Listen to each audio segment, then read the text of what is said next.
ನೋಡಿ ಇಲ್ಲೊಬ್ರಿಗೆ ಕಣ್ಣು ನೆವೆ ಬರ್ತಿತ್ತಂತೆ, ಕಣ್ಣು ಉಜ್ಜುದ್ರಂತೆ, ಒಂದ್ ಸ್ವಲ್ಪ ಕೆಂಪಗಾಯ್ತಂತೆ. ಏನು ಆಗಲ್ಲ ಬಿಡು, ಕಸ ಗಿಸ ಇರ್ಬೇಕು ಅಂತ ಸುಮ್ನೆ ಆದ್ರಂತೆ. ಒಂದ್ 2 ದಿನ ಆದ್ಮೇಲೆ ಕಣ್ಣು ಊದ್ಕೊಳಕ್ಕೆ ಸ್ಟಾರ್ಟ್ ಆಯ್ತಂತೆ. ನೋವು ತಡ್ಕೊಳಕ್ ಆಗ್ಲಿಲ್ವಂತೆ. ಹಂಗಾಗಿ ಹಾಸ್ಪಿಟ್ಲ್ ಹೋಗಿ ತೋರ್ಸ್ಕೊಂಬರೋಣ ಅಂತ ಹಾಸ್ಪಿಟ್ಲ್ ಹೋದ್ರಂತೆ. ಅಲ್ಲೋಗಿ ಚೆಕ್ ಮಾಡಿದ್ಮೇಲೆ ಗೊತ್ತಾಯ್ತಂತೆ ಒಂದು ಕಣ್ಣಿನಲ್ಲಿ ಹುಳ ಇದೆ ಅಂತ. ಇವರು ಮೂಲತಃ ಕೊಡಗಿನವರಂತೆ.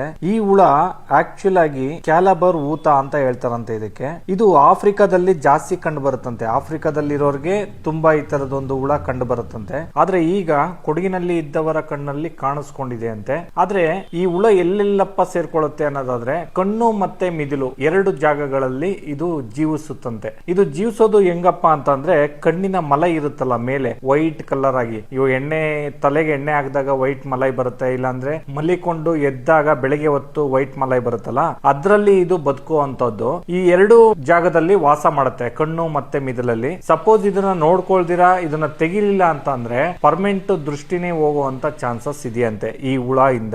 ಮತ್ತೆ ಮಿದಿಲಲ್ಲಿ ಹೋಗಿ ಸೇರ್ಕೊಂಡು ಪರ್ಮನೆಂಟ್ ಆಗಿ ಏನಾದ್ರು ಅಲ್ಲಿ ವಾಸ ಮಾಡ್ಕೊಳ್ತು ಅಂತ ಅಂದ್ರೆ ಕಂಪ್ಲೀಟ್ ಆಗಿ ನಿಮ್ಗೆ ಮೆಮೊರಿ ಲಾಸ್ ಆಗುವಂತದ್ದು, ಮತ್ತೆ ಮಿದ್ಲಲ್ಲಿ ಕೆಲಸ ಮಾಡುವಂತ ನರಗಳೆಲ್ಲ ವೀಕ್ ಆಗುವಂತದ್ದು ಇದು ಮಾಡುತ್ತಂತೆ. ಹಂಗಾಗಿ ಹುಷಾರಾಗಿರಿ. ಇದನ್ನ ಮಡಿಕೇರಿ ಇಕ್ಷಾ ಕಣ್ಣಿನ ಆಸ್ಪತ್ರೆಯಲ್ಲಿ ಡಾಕ್ಟರ್ ಧ್ಯಾನ್ ಚಿನ್ನಪ್ಪನವರು ಶಸ್ತ್ರಚಿಕಿತ್ಸೆ ಕೊಟ್ಟು ಇದನ್ನ ಹೊರ ತೆಗೆದಿದ್ದಾರಂತೆ. ಕಣ್ಣಿನ ಬಗ್ಗೆ ನೆಗ್ಲೆಕ್ಟ್ ಮಾಡೋರಿಗೆ ಈ ವಿಡಿಯೋನ ಶೇರ್ ಮಾಡಿ.